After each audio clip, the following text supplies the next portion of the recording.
Hey, hi, and howdy to all of my sweet friends out there. Welcome back to my channel, and welcome if you are new. My name is Courtney, and I am a stay-at-home homeschooling mom. Here on my channel, This Homemade Life, I like to focus on food and kitchen-related content. I do grocery hauls once a week, plus my What's for Dinner videos on Saturday, and then on Thursday, some bonus content. Could be some holiday fun videos, maybe a meal prep. Whatever I have going on, I love sharing it with all of you. So I hope you will stick around, hit the subscribe button, and check out my playlist. I do want to give a big shout out to Ashley over at CNC Farm. Thank you so much for inviting me into this ultimate cookie collaboration. I am so excited. Christmas is my absolute favorite time of year. You know, it's got all the warm feels. It's just so fun, and the food is amazing, and I am a sweets gal. I love my sweet treats, and I love Christmas cookies. So this has been such a delight. And thank you to everyone who's participated in this collaboration, because there are so many amazing recipes out there. I will link the playlist down below in the description box, and I hope you will all go check out every one. They're just fantastic. So for my portion of the collab, I am making some copycat crumble churro cookies. I thought they'd be fantastic with the warm cinnamon spice this time of year. I've only been to crumble cookies one time in my life, but one thing I noticed were the cookies were gigantic and they were epic. So we are gonna make some of those today. I'm so excited. Let's get cooking. All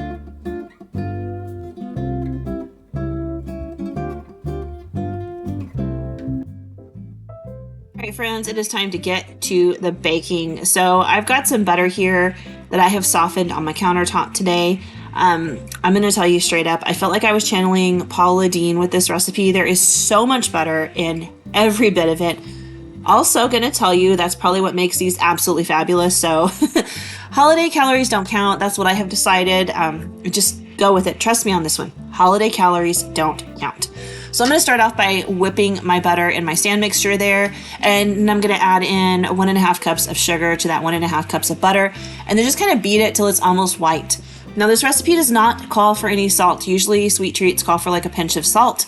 This one doesn't. However, I always just use salted butter. That's just what I keep in my house.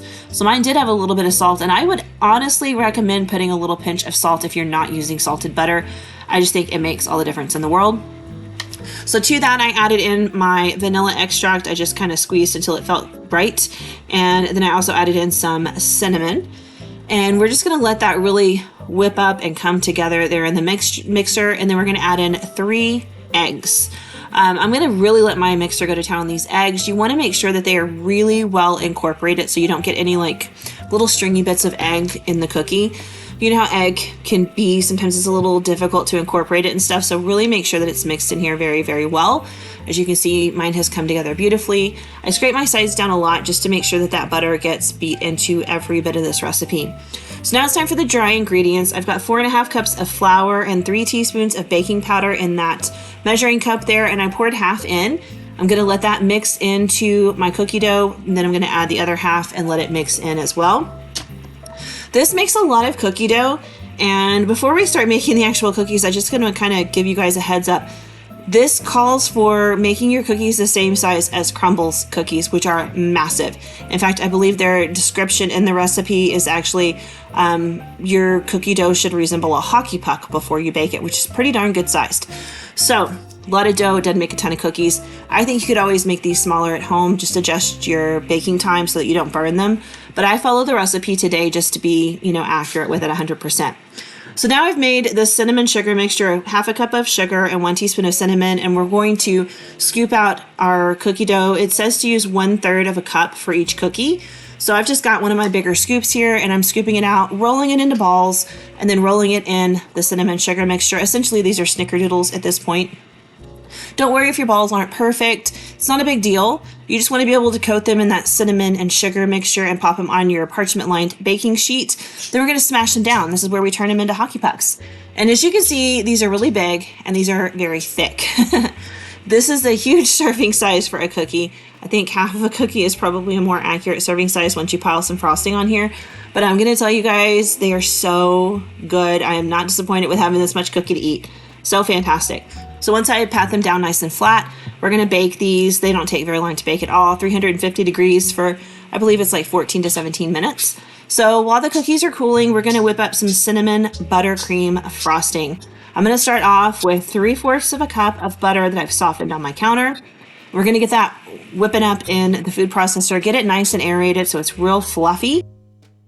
And if you're like me, make sure that mixer is plugged in. I couldn't figure out for a second there why it wouldn't work, and it's because I didn't have it plugged in. But I got my butter nice and whipped up and fluffy and soft and ready to go. So to that, we're going to add in some cinnamon. The recipe called for 1 to 2 tablespoons. I don't know if you guys have noticed or not, but at this point, I'm sure you must have. I like to season with my heart. I do not necessarily follow exact measurements. I put in what I believe to be the right amount. I feel like I'm pretty close, but there are some things I know, like my family likes certain flavors better than others or dislike certain flavors. So I really encourage everyone to kind of season with their heart when it comes to certain things. Cinnamon being one of them. I love, love, love cinnamon. I put a lot of it in there, and I think I've probably got about 1.5 tablespoons there. And then of course I have some powdered sugar, 4.5 cups to be exact. Now this is going to take a minute to come together. Even though the butter is softened, it's not quite enough to fully incorporate our powdered sugar. So the recipe says to use some milk to help thin it out. I have a tiny bit of heavy whipping cream left in this container that I really needed to use because I didn't want it to expire on me, and I didn't have anything that I needed it for immediately coming up. So I just used that to thin it out, which probably made it even better. And at this point, who even cares about the amount of fat and calories? We've got like 16 cups of butter in here. Holiday cooking, the calories don't count. Just keep mixing and whipping and adding in your milk or heavy cream, in my case, a little bit at a time, scraping down the sides. And eventually, I promise this will come together. It's a slow process. And by slow, I mean, it probably took 2 minutes. It really wasn't that slow, but it does take a minute. And just do it slowly because you'll see, like, look how quickly that just kind of magically came together. And there you have it. We've got frosting beginning to form. And once it does, and it's all coming together, you want to whip it for a few minutes to really, really breathe some air into it. And that makes it nice and fluffy.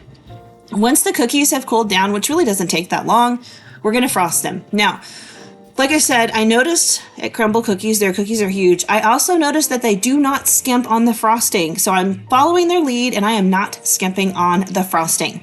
I'm putting a pretty generous amount on there. If you have like a pastry thing where you can ice it with that and make it look really pretty, more power to you. I do not. So I'm just using my offset spatula and kind of just spreading around on there. These taste fabulous. They taste just as good if you used a piping bag, I promise. Mine might be a little more rustic, but they're still fabulous. And then of course you've got some of that cinnamon sugar left over from when we rolled our cookie dough in there. Just sprinkle a little bit of that on the top. And these are done. These are amazing. I love the combination of cinnamon and sugar. My husband calls them Cinnamon Toast Crunch cookies, and Cinnamon Toast Crunch is one of his favorite cereals in the whole wide world. So I'm definitely taking it as a compliment.